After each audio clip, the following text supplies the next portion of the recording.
Thank you. That was fun listening to all of that, actually, because the Australian music industry is very small, because Australia comparatively is quite small, and just about everybody that Mike just talked about knows each other and is friends.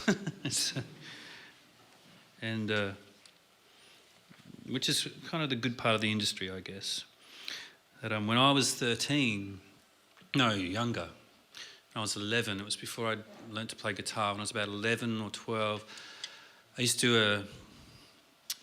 had a slide rule, which I mean, older people would know what a slide rule is, I guess, but my kids don't know what the slide rule is. But I had one, and I used to play air guitar on, well, not air guitar, I used to play slide rule guitar to Red Gum songs, you know, when I was a kid, and I knew every Red Gum song in the world. And then about 2 months ago, I get a phone call from John Schumann, of all people, to mix that song that they just played on Graduation Day, which is a really incredible song that John has recorded, commissioned by the police service to raise awareness about PTSD in the police force. John will always get his hand involved in anything like that.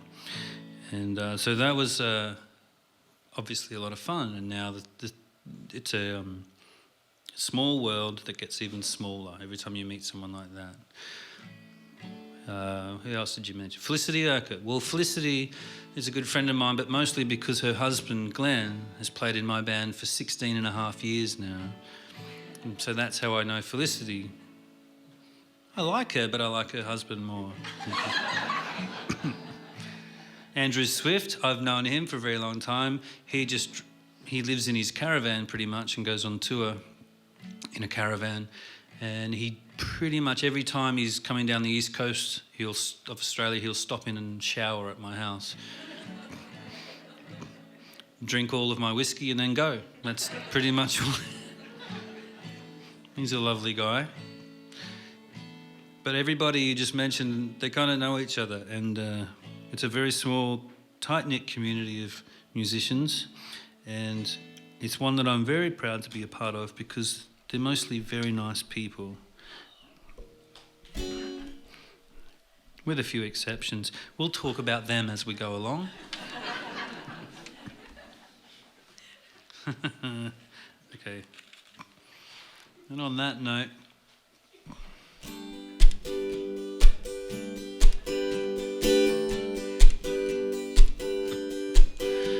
so the story goes, the poet and the prose, you find a pot of gold at the end of your nose, busted down the doors to the Hall of Fame, and everybody's here but we don't look the same. They stumbled in the trash, saw the muzzle flash as someone robbed the body and took off with the cash, waiting by the border like a refugee, saving the world with another disease.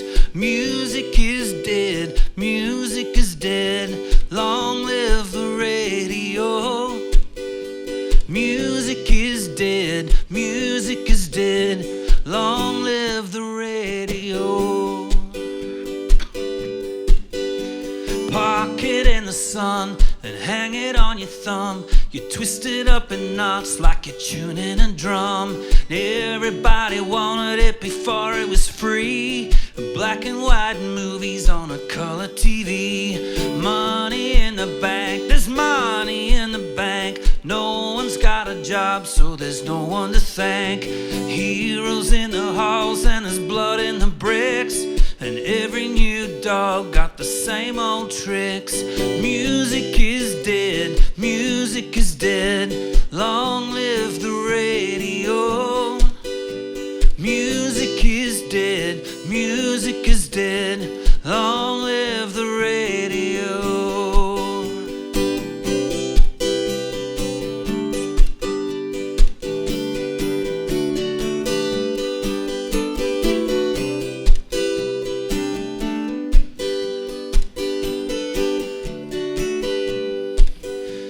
So the story goes, the poet and the prose, you find a pot of gold at the end of your nose. Just a folk singer in a coffee shop I don't wanna buy what I already got. Music is dead, music is dead. Long live the radio. Music is dead, music is dead. Long live the radio. Well, music is dead, music is dead. Long live the radio. Well, long live the radio. Long live the radio.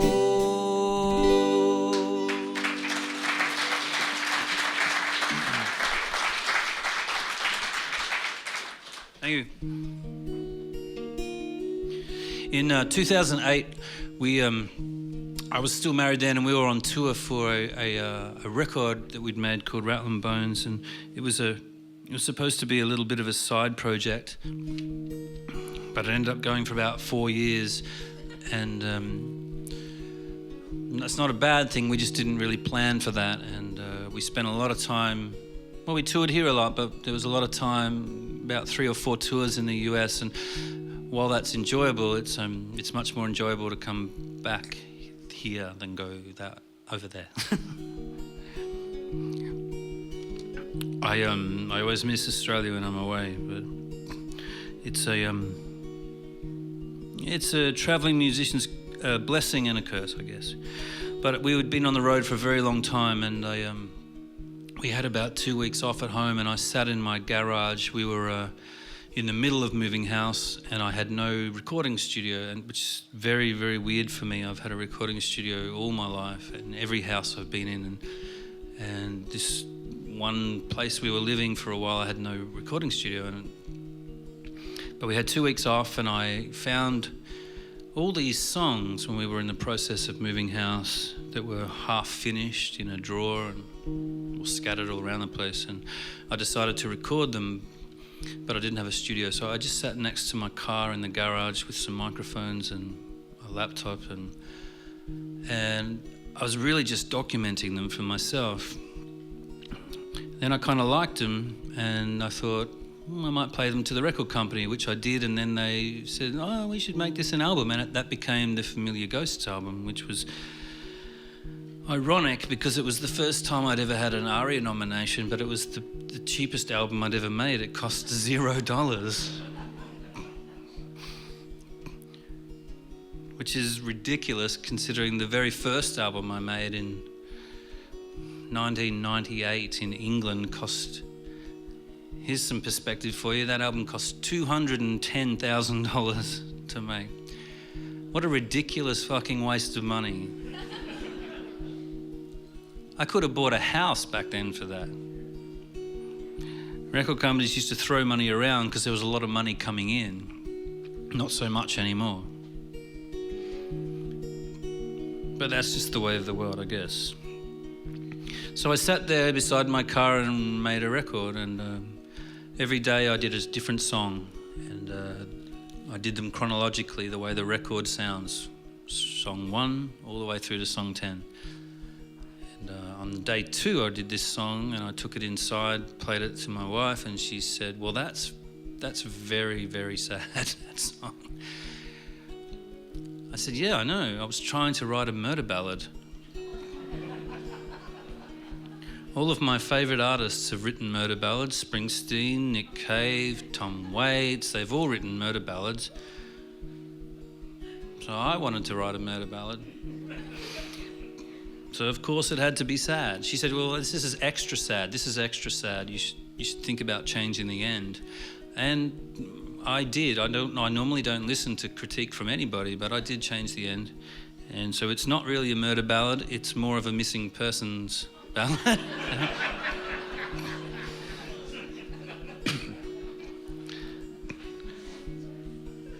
And it's called Summer Dress.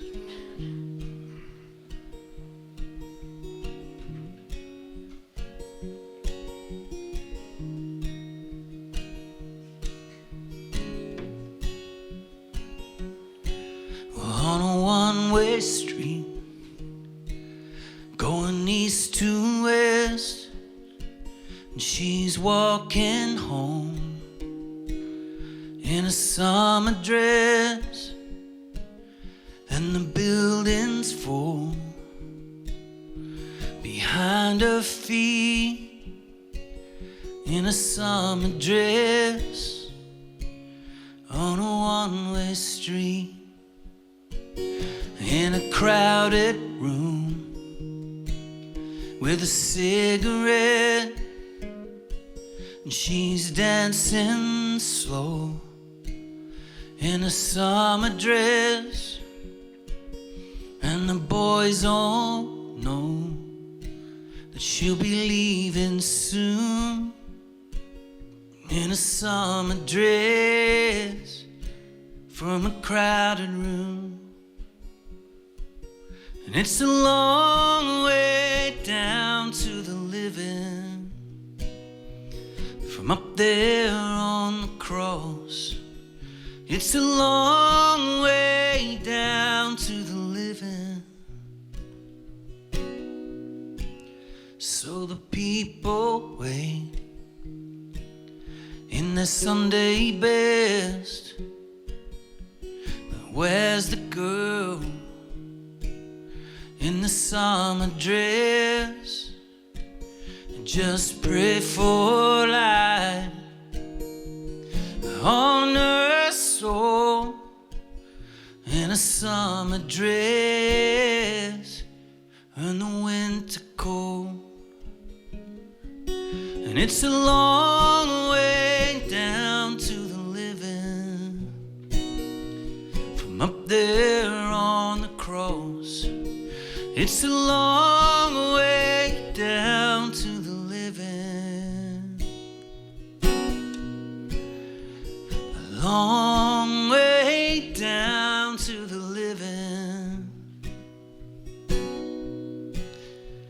a long way down to the living. It's a long way down to the living.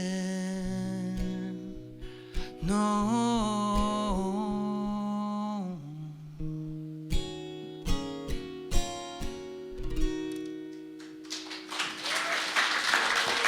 Thank you.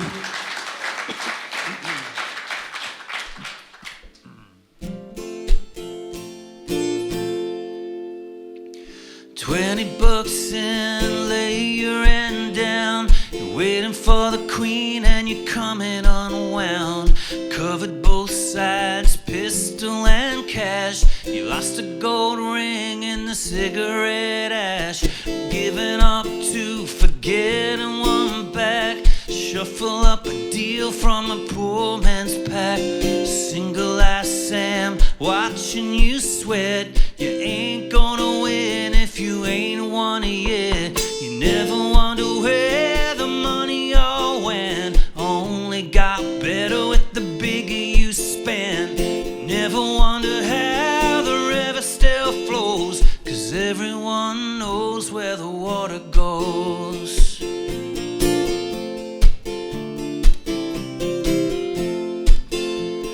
Beggars coming by in a Mexican wave.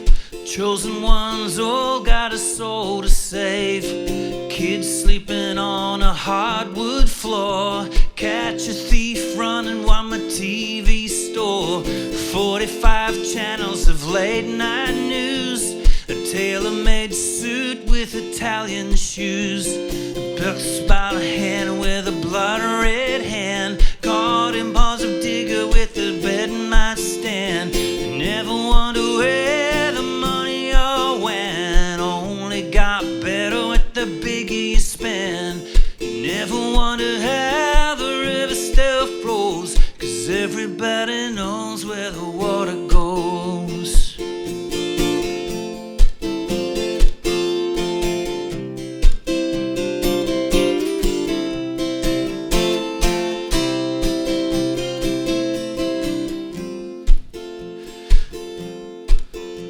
So take a bag of gold and turn it into dirt. Keep your eyes down and you won't get hurt. 20 bucks in for one more round. The dirty old queen's gonna let you down. You never wonder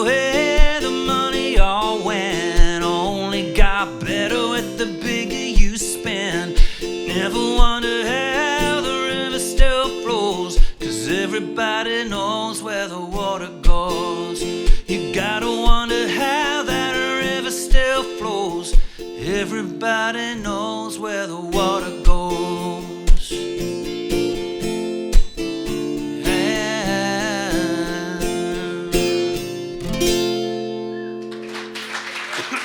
Thank you very much. So, as I said before, there's I always have to find somewhere kind of, I guess, isolated to write. That started many, many years ago. I found a place where I went and wrote the Bad Machines album, which is this little cabin in the Hunter Valley, which is kind of our wine region up there, and it had no service and was pretty much removed from everything. So I would go out there and write songs in the middle of winter and sit around a fire, just around a potbelly stove, and write songs. And that's where I wrote most of the Bad Machines record. And then we ended up going back there and writing most of the Wreck and Ruin album out there. And on the very first day of trying to write songs for what became the Wreck and Ruin record, I was sitting on the back veranda with a banjo, and I was sitting there, I think, with a blank page and a pen and a banjo and a bottle of whiskey. And you're allowed to drink whiskey before lunch if you play banjo. This was 10:30 in the morning, so I was taking liberties, but I do love my banjo and my whiskey. And I was sitting there and looking at this back balcony thinking, what the hell do I write about? What do I feel like I want to write about? And Casey's inside writing something else. And then this wombat walked across the backyard and galahs were everywhere. And I thought, oh, this is kind of cool. Maybe I don't want to write songs anymore. Maybe I just want to stay here. And then I started thinking, oh, I could buy this hut and I could just live here. There's no mobile service, that's good. And I wouldn't have to go on tour anymore, which I love being on tour. I love this bit of it. Not the planes and everything so much, but, you know, no one has a perfect job. And I was sitting there thinking, oh, maybe I just stay here. Maybe I don't want to write a record. So I wrote a song about that, because I knew I had to make a record to pay a mortgage. So I had to write a record, and I was sitting there and I thought, okay, well, I'll write about that. So I wrote about that.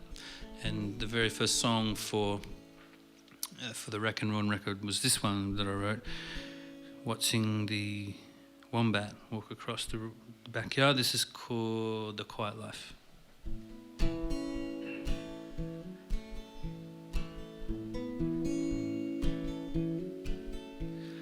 We could be the talk of the town tonight.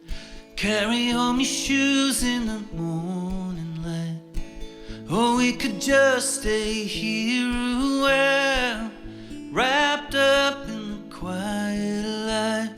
We could sail away to Tobago, fly across the Gulf of Mexico. Or we could just stay here a while, wrapped up in the quiet life. And now and then I'm loving the world again.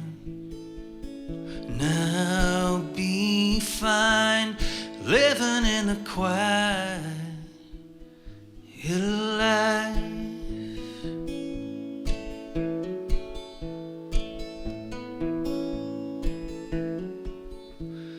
We could get a job on the movie screen, smile on the cover of a magazine.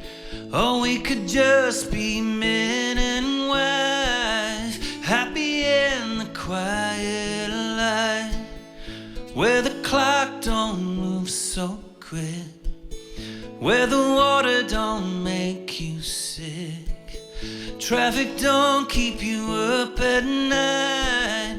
Here in the quiet life, now and then I'm loving the world again. And I'll be fine living in the quiet life.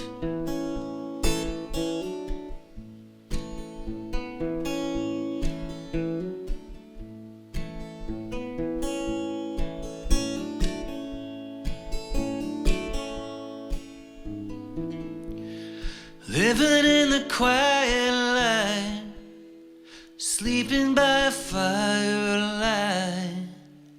Maybe I could make you smile in the quiet light.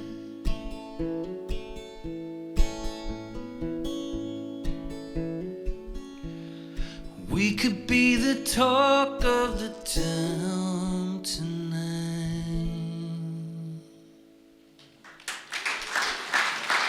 Thank you.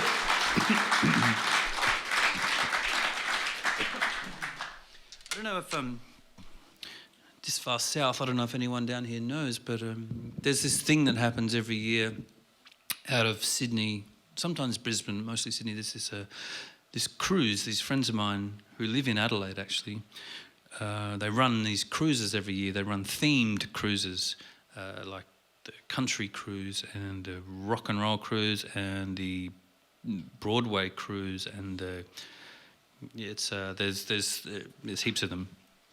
And these really good friends of mine that live in Adelaide run them every year, and I've played them a few times. I've played the country cruise a few times. I've played the rock cruise a few times.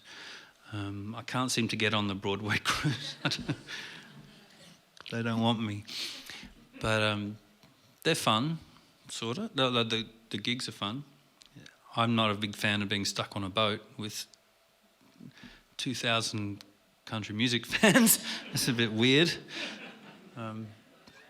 And borderline dangerous, but it's been a few hairy moments, but it's fun. It's fun. It's a lot of good fun. But a couple of years ago, I took my partner Emma, and she'd never been on a cruise before, and I would never look. To preface this, I would never go on a cruise for fun. It just doesn't seem like fun to me. I would at all, but I go because they pay a lot of money. So I was on this cruise, and I had to go play, and I took her with me. She'd never been on a cruise. It was her first time. And we hadn't been together that long, so it was a whole lot of unknowns. And I played my show, and you basically play twice the same show because they can't fit everybody in the theatre. It's quite a big theatre, holds maybe about 1,200 people. So they put them all in there and you play your show, and then they empty the room and they bring them all back, and the next lot in, and you play the same show again, just drunker, I guess, because you have an hour break. What are you going to do in an hour? You just get drunker. So the second show is a lot rowdier than the first one. And so that was the night. And then the night finishes and all the musicians go up to this little nightclubby thing up the back, which I'm not a very big nightclub person, but we were up there. That's where everyone hangs out after the show. And so we're hanging out, and I was with my mate, Pete, Barbecue Pete, we call him, and my girlfriend Emma. We call him Barbecue Pete, by the way. My kids made him that name for him because, his name is Peter, and I used to just call him Pete, but then he blew himself up with a barbecue bottle and ended up in intensive care. Blew his face off like crazy. Yeah, our little town of Copacabana, we could hear him screaming all over the town, everyone. So it's not funny, even though I'm laughing, it's not funny. So my kids took to calling him Barbecue Pete, and the name kind of stuck, and we all call him Barbecue Pete now. It's become his name. Anyway, I was standing with Barbecue, and we were standing at the bar, and Emma is a dancer. She loves dancing, and she came over and she said, "Will you dance?" I said, "No, it's not going to happen." So this is the first time we'd had that conversation as a couple of 3 months or whatever, and I said, "No, I'm not going to dance." And she looked disappointed, and she went back, and I said, "Pete, go dance with her. Go on. I'll give you $20. So he went. He's a good friend. He didn't even take the 20. He just went and did it for free. Yeah. So he went and danced with her, and I stood there at the bar, and I was sitting there with my post-show drink, which is always a White Russian, and I was sitting there with a napkin, and I wrote an entire song while they were dancing, This one. So I'm going to play it. This was actually on the Love and Blood record. It was a single and it was a real song, but it wasn't meant to be a real song. It was all written while they were dancing, and it was basically my letter to her. So if she ever asked me to dance ever again, she would remember this.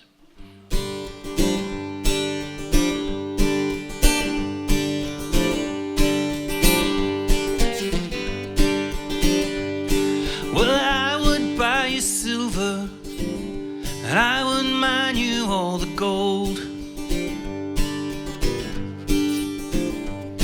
Yeah, I would buy you silver, and I wouldn't mind you all the gold.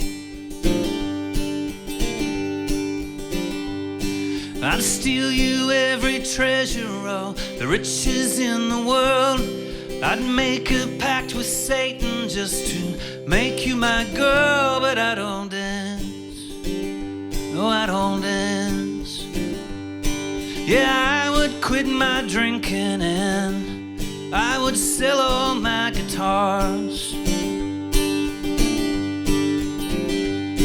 Yeah, I would quit my drinking and I would sell all my guitars. Well, I'd learn another language, I'd dress with more pizzazz. I'd go out to the theater, even listen to jazz, but I don't dance. No, I don't dance. Hey!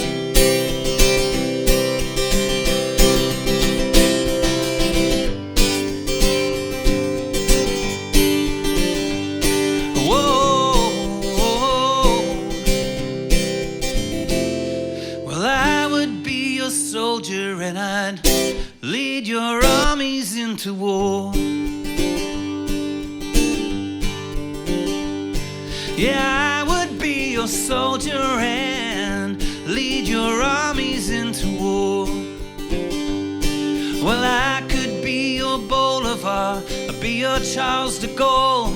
I'd paint the Mona Lisa, build the Great China Wall, but I won't dance. No, I won't dance. I won't ever ride the soul train. I won't ever twist and shout. You can go do-si-do and I'll sit this one out, 'cause I don't dance. No, I don't dance. No, I don't dance.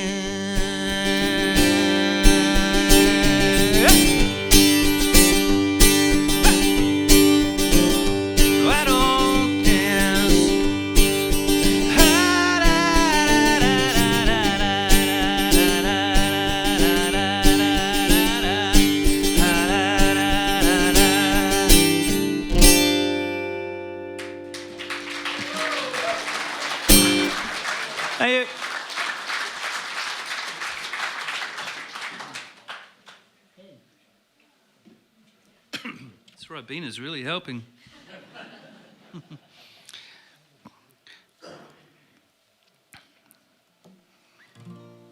I love telling this story, and it's not to name drop or anything. It's just one of my favourite stories. When I was 14, I played in front of a public audience for the first time. I taught myself how to play a few chords on my mum's guitar, and it was an old folk nylon string guitar that she had when she was a teenage folkie, listening to Bob Dylan. And that's where my love of folk music comes from, is from my mum. And she had this guitar, and the only song she could play on it was Blowing in the Wind. And so she never really played it, but it only had 4 strings on it. And I taught myself kind of how to play it and how to tune it. But then I got this spot at a talent quest at our local football club, which was the Redcliffe Dolphins, which is where I grew up in Queensland, just north of Brisbane. And I had to learn a song, so I needed 6 strings for that. I didn't know you could buy guitar strings separately back then. So I used 2 bits of 80-pound trace fishing line that my dad had in the garage, and I put them on. It kind of worked. And I played a gig, and I did the talent quest, and I played a Paul Kelly song. And because back then Paul Kelly and lots of other good artists and good music used to get played on the radio, and I actually heard them on the radio back then, and it was a different time. And you won't hear Paul Kelly on the radio anymore.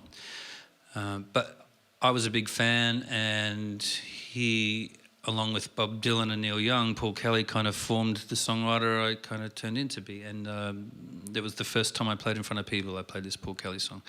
I'm not going to play it, a Paul Kelly song.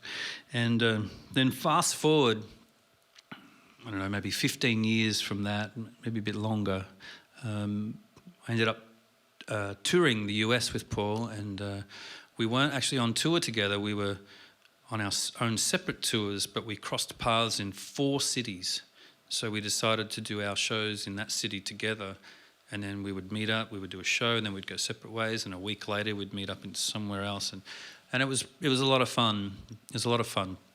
I've always had a rule that I never drink beer before a show because it makes me burp a lot when I sing, and that might be too much information, but Paul offered to buy me a beer before the gig, and you don't say no to Paul Kelly, so I had a beer, and I continued to burp all the way through the show. But I can't say no to Paul Kelly. He's a very special man. He's a very, very special guy. We've both just signed on to become part of, there's about 70 Australian artists that have just signed on to fight against the Adani mine going ahead, and Paul is the lead, pretty much the leader of that, and he's playing a show this week in support of that and raising awareness. But I digress. Paul is an amazing guy. The only thing he's not amazing at is phone calls. He's actually really shit at phone calls because he calls you and then doesn't talk.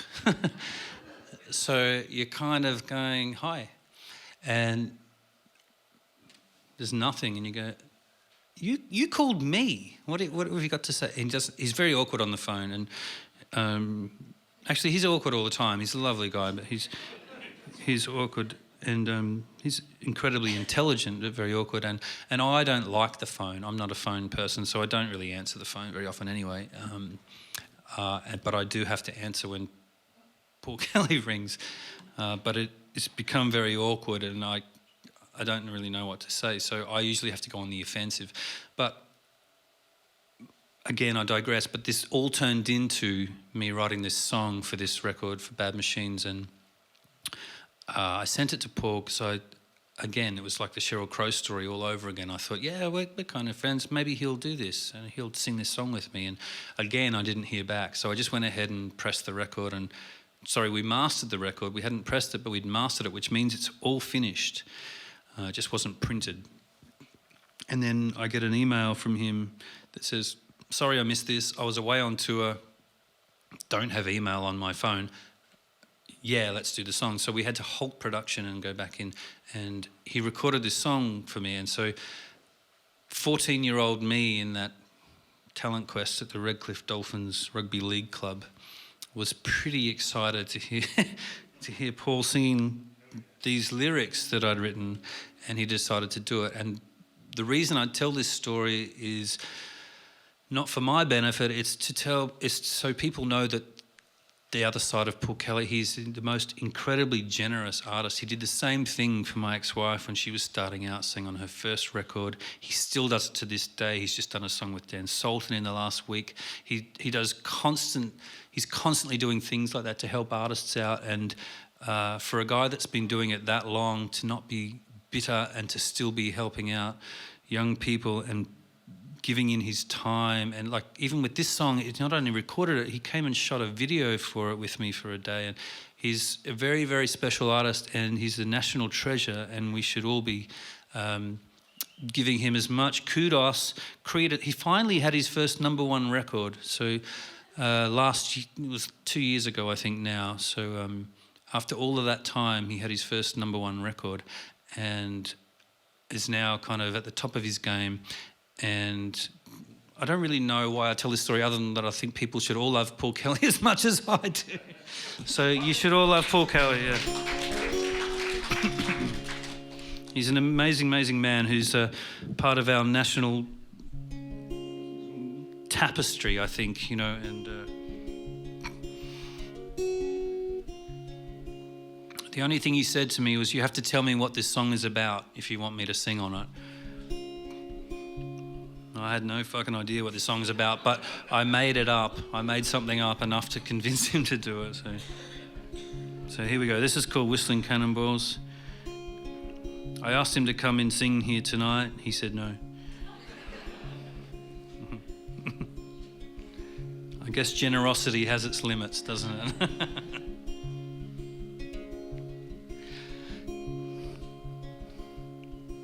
There's pictures of a mother on the wall, and when she speaks, she don't look at me at all. She likes to check the time now and then, and I go whistling cannonballs again. Her old man sleeps till dark every day. Then she cleans and puts the ashtrays away. I think that I could make her my friend, but I've been whistling cannonballs again.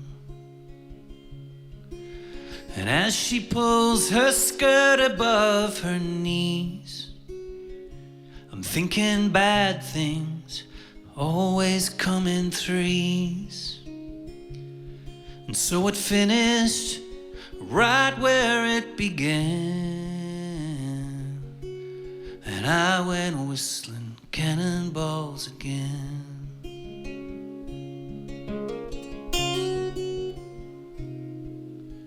Fragile like a teacup in a storm, sweet and tender like a nurse in uniform.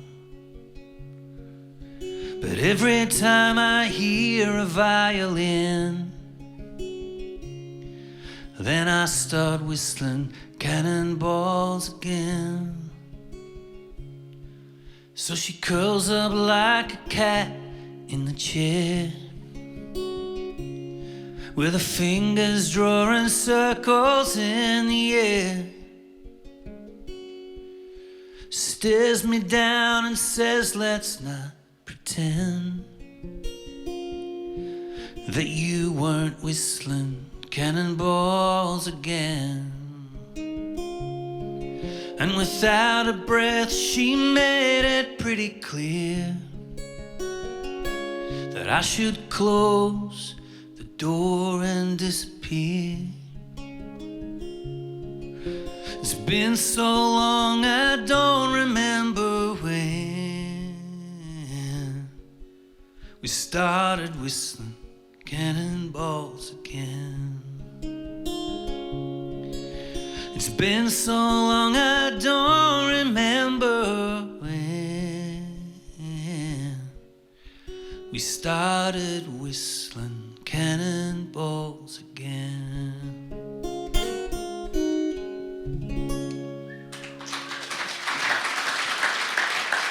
Thank you very much.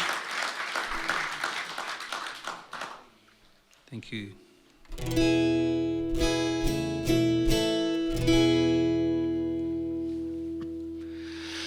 Well, gotta get good with the big black dogs hanging all around the door.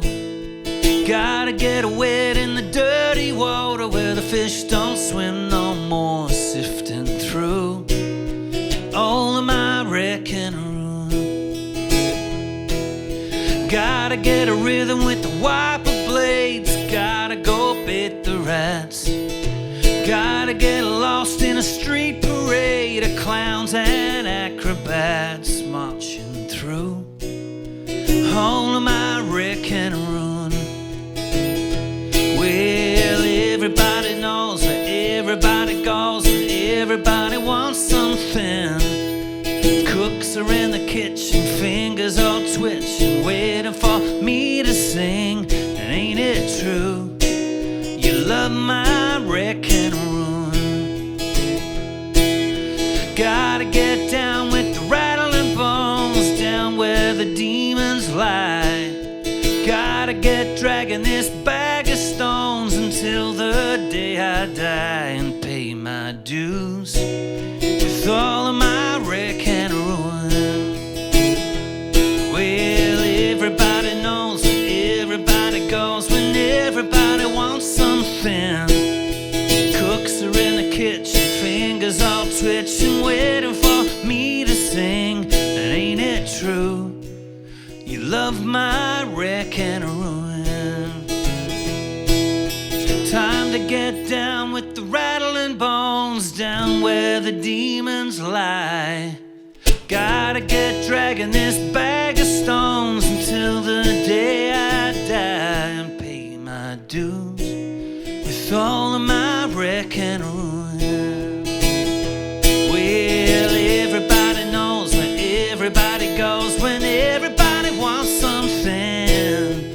Cooks are in the kitchen, fingers all twitching, waiting for me to sing. And ain't it true that you love my wreck and ruin? Ain't it true? Yeah, you love my wreck and ruin. Ain't it true that you love my wreck and ruin? Thank you very much.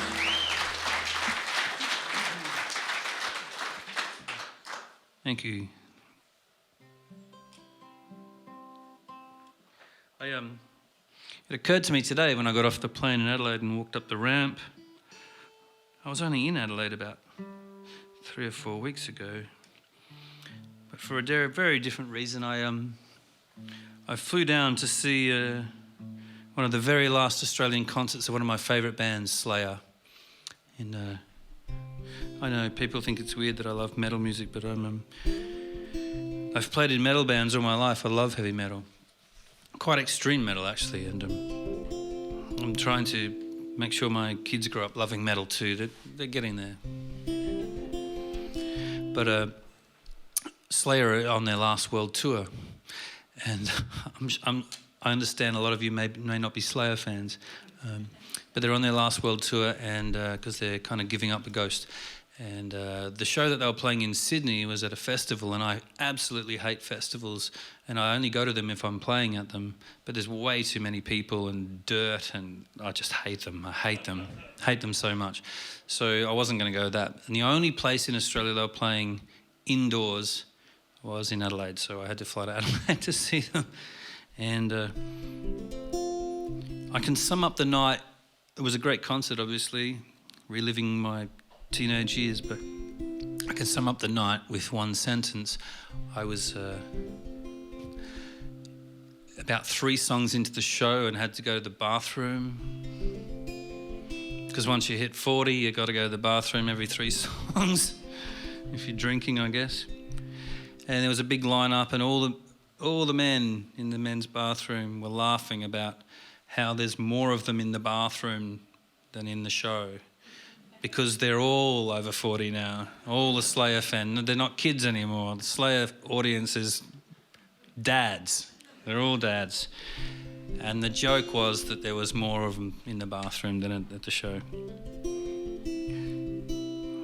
But they were amazing. They were amazing. I love it. I still love heavy metal. Still love it. And have taught my kids to request heavy metal in the car on the way to school every morning.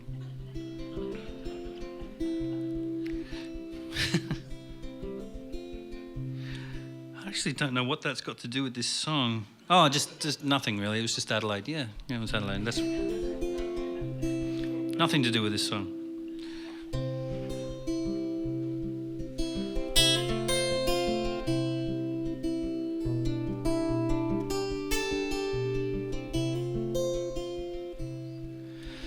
Out along the edges where no one goes, speaking in languages no one knows, and hoping to God that the lines don't break, 'cause everyone's sleeping but I'm wide awake.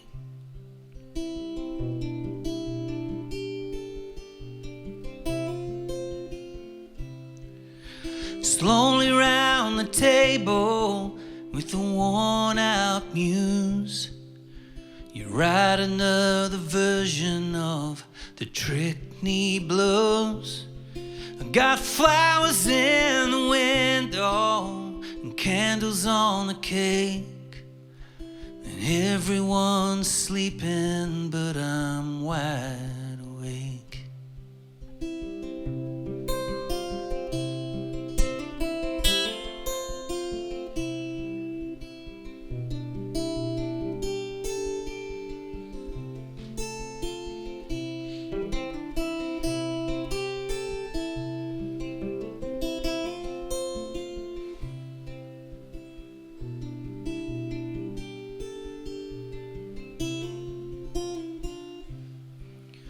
So out along the edges where no one goes,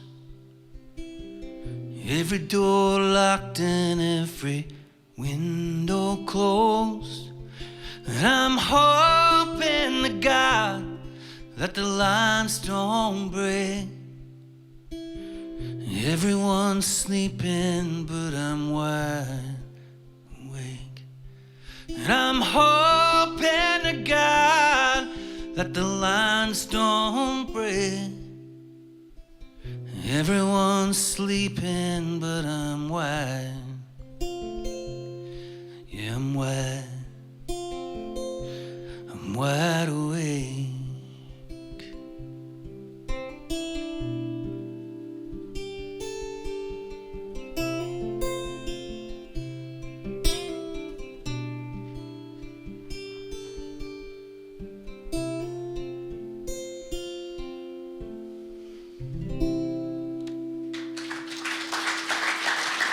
Thank you so much. Thank you very much. I want to thank Mike and Di for having me here, and not only for having me here, but for creating and working to maintain something as cool as this, and in the middle of nowhere. I can tell you that there's not a, even in the capital cities, as someone who plays, you know, sometimes a couple hundred shows a year, there's not a lot of places like this. There's not a lot of places where, for instance, today I got out of bed. I was at home today when I woke up, north of Sydney. I woke up, I got out of bed, I went to Sydney, I flew down here, got on a plane, drove up here. So I get out of bed, I come here and I play to a room full of lovely, appreciative people in a place I've never been, a whole bunch of songs I've written in bedrooms all over my life, and then I go home again. Like, it's a pretty kind of weird thing, and I've been doing it for 20 years and it still feels weird to be able to do that and call it a job. Seriously, I'm drinking wine at work right now. It's ridiculous. That's Ribena. Yeah. It's pretty cool. It's a pretty cool thing. But there's certain shows that make it cooler, and these are the kind of moments when those things happen. So thanks, Mike, for getting me here, persevering. I know my manager's hard to deal with, and my agent's hard to deal with. Thanks for persevering, because it's been a whole lot of fun, and it's been a huge pleasure to play for you guys. And there's obviously a lot of great shows coming up. You've had a couple here already that friends of mine, which is really why I'm here, because all those people that Mike mentioned had been here before. They're all friends of mine, and they told me how great it is. And that's the kind of thing that will happen. The more and more of them will keep coming when they find out how cool this is. So good on you for supporting it and spending your Saturday night here. I appreciate it very much. Thank you.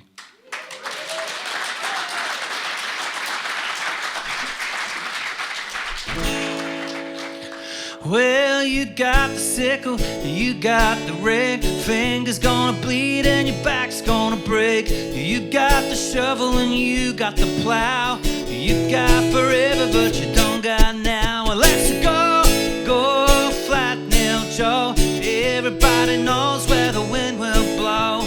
An old friend, why so low? Gotta stand up now, flat nail Joe.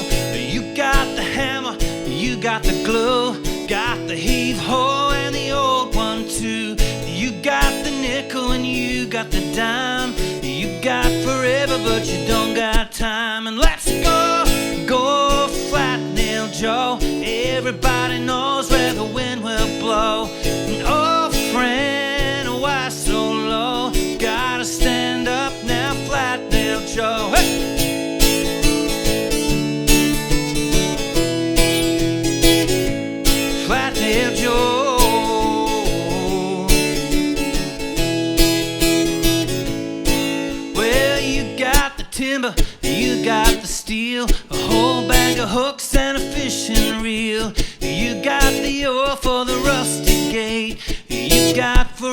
but you're always late. Let's go, go, Flat Nail Joe. Everybody knows where the wind will blow. An old friend, why so low?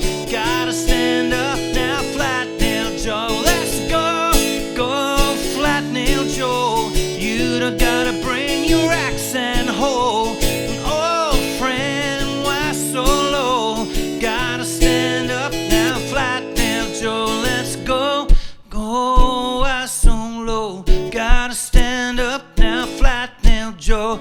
And oh, oh, why so low? Gotta stand up now, Flat Nail Joe. And then, old friend, we gotta go. Everybody knows where the wind will blow. I said, oh, oh, why so low?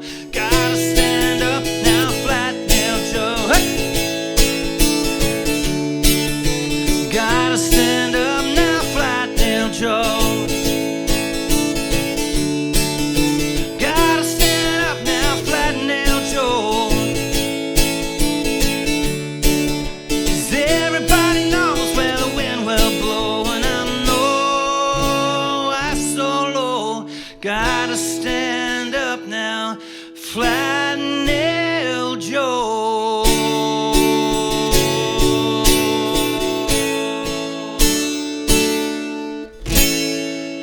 Thanks for having me. Thanks a lot. That was a lot of fun.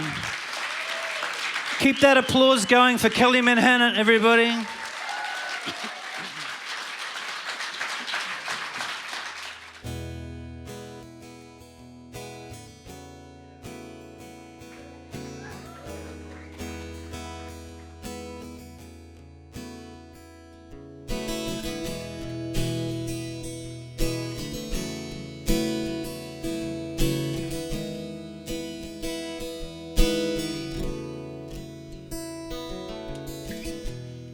Hello, Dan. It's Joe here.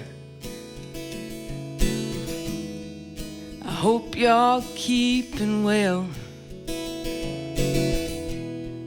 It's the 21st of December. They're ringing the last bell. If I get good behavior, I'll be out of here by July. Won't you kiss my kids on Christmas Day? And please don't let them cry for me.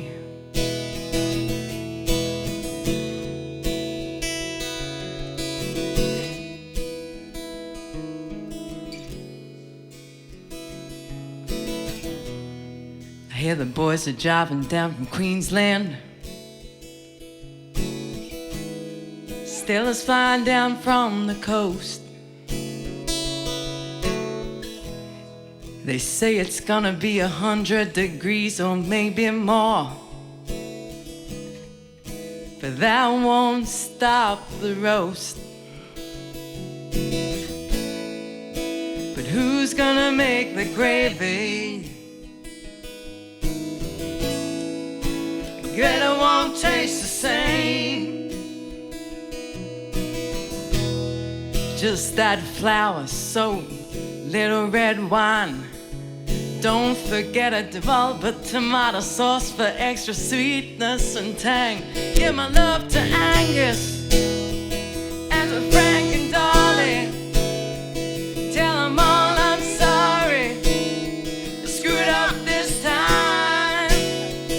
Look after Rita, I've been thinking of it early Christmas morning when I'm standing in line.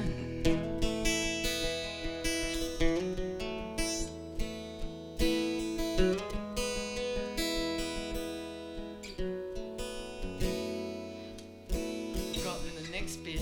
Yeah. I have no idea either. Sorry, Paul. I don't want to phone him to find out either. He wouldn't give us absolute answer. Okay, so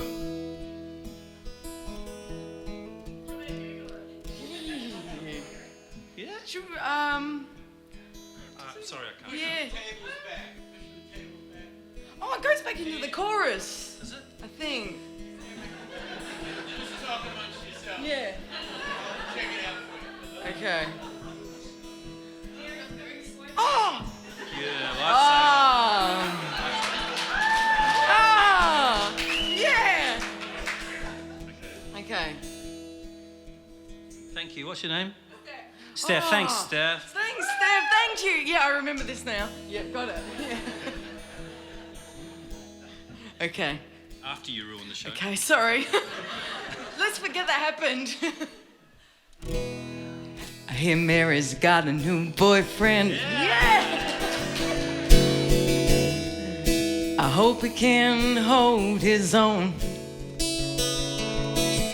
Do you remember the last one? What was his name again? A little too much cologne. And Roger, you know I'm even gonna miss Roger, 'cause there sure ain't no one in here I'd wanna fight. Praise baby Jesus, have a Merry Christmas. I'm really gonna miss it, all the treasure and the trash. And later in the evening, I can just imagine put on Junior Mervyn and push the tables back. You dance with Rita, you know I really love her. She's the one to save me. Oh brother, please don't stab me in the back. I didn't mean to say that, it's just my mind that plays up, multiplies each matter, imagination into fact. Just the one to save it. Gonna make some gravy, gonna make some gravy, gonna taste the fat, gonna make some gravy, gonna make some gravy. Da-na-na-na, na-na.